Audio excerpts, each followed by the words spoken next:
Assalamualaikum warahmatullahi wabarakatuh.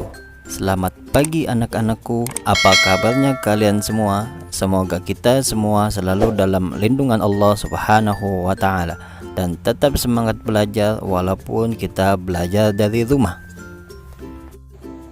Baiklah, pada pembelajaran kali ini kita akan belajar mata pelajaran Pendidikan Agama Islam dan Budi Pekerti untuk sekolah dasar kelas 6, masih dengan tema keteladanan Rasulullah Shallallahu Alaihi Wasallam dan para sahabatnya, dengan subtema keteladanan Khalifah Utsman bin Affan.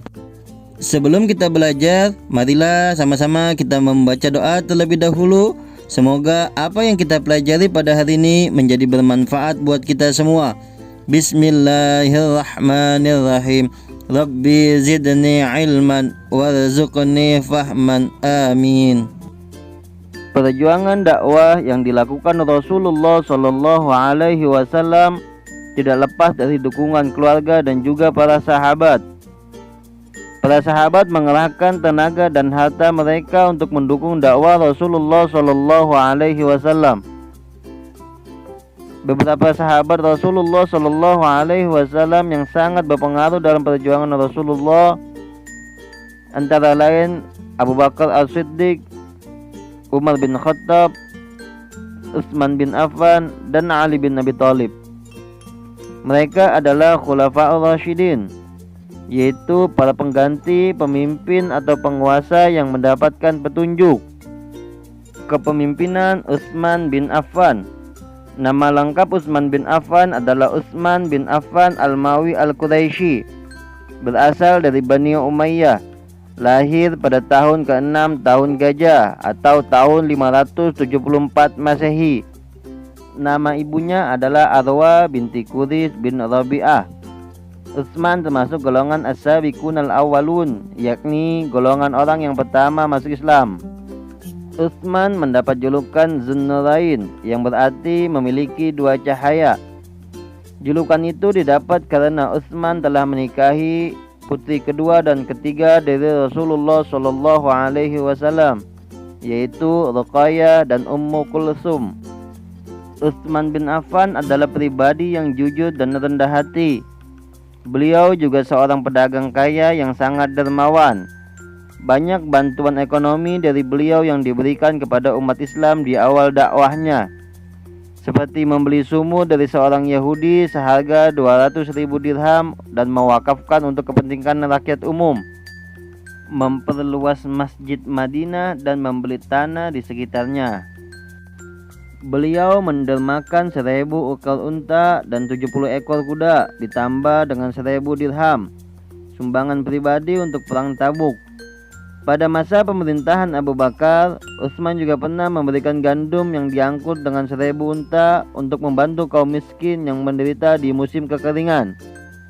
Setelah Khalifah Umar bin Khattab wafat, diangkatlah Utsman bin Affan sebagai khalifah ketiga. Saat itu beliau berusia 70 tahun dan memerintah selama 12 tahun lamanya, yaitu dari tahun 644 sampai dengan 656 Masehi. Di masa pemerintahannya, Utsman bin Affan melakukan kodifikasi Al-Quran, yaitu menyusun atau membukukan kitab suci Al-Quran, karena beliau khawatir akan terjadi perbedaan Al-Quran. Kemudian beliau membentuk panitia penyusunan Al-Quran yang diketuai oleh Zaid bin Sabit dan anggotanya Abdullah bin Zubair dan Abdurrahman bin Harith. Panitia tersebut bertugas menyalin ulang ayat-ayat Al-Quran dalam sebuah buku yang disebut dengan mushaf dan diperbanyak sebanyak 4 buah. 1 buah disimpan di Madinah yang disebut dengan Mushaf Al-Imam atau Mushaf Utsmani. 4 buah lainnya dikirim ke Mekkah, Suriah, Basrah, dan Kufah. Selanjutnya teladan Utsman bin Affan. Di antara keteladanan Utsman bin Affan, yang pertama rendah hati, kedua jujur, ketiga dermawan.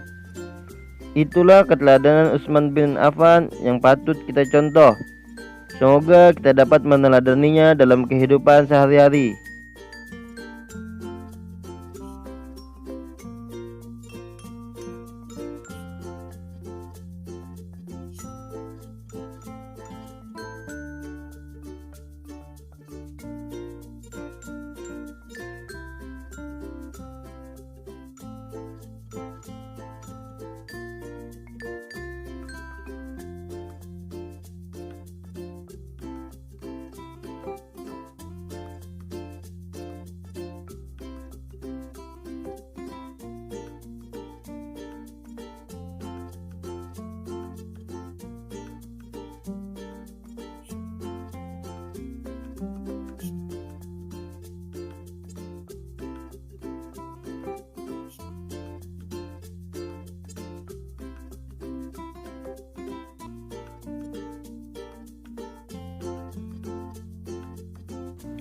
Demikian untuk pembelajaran kali ini, semoga bermanfaat buat kita semua. Sampai jumpa di materi selanjutnya. Tetap semangat dan tetap jaga kesehatan. Wassalamualaikum warahmatullahi wabarakatuh.